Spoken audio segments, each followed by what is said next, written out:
Programang Hatid ay pagdurugtong sa maraming buhay.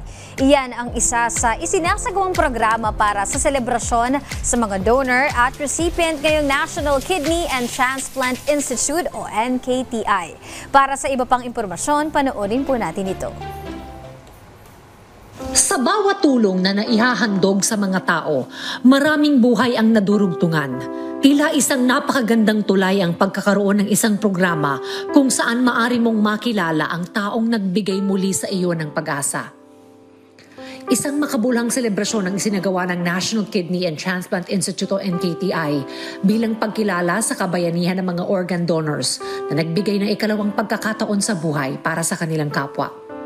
Ginanap sa NKTI grounds sa Quezon City ang taon ng tribute to organ donors sa pamagitan ng isang banal na misa at mga aktibidad para sa mga donor at recipient. Nagkaroon ng testimonial sharing mula sa mga transplant recipients, pagsisindi ng kandila, pag-aalay ng bulaklak at pagpapalipad ng mga paru-paro bilang simbolo ng buhay at pag-asa. This is our tribute to our deceased donors to give thanks sa kanila na hindi po namin sila nakakalimutan at sila po ay bayani sa aming mga puso. Emosyonal ang naging palitan ng mga kwento patungo sa kanilang tagumpay at muling pagbangon sa kanilang buhay.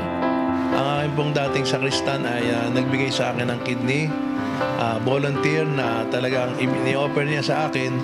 Sa lahat po ng mga donors na nagbigay na nag-share ng kanilang pagmamahal, selfless love para sa amin. Maraming salamat.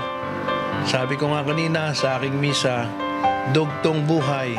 Kung wala kayo, malamang si Father Arnel at ang lahat ng mga recipient ng kidney, marahil kami po ay wala na sa mundong ibabaw na ito. Layunin ng NKTI na palaganapin pa ang kamalayan tungkol sa kahalagahan ng organ donation sa bansa.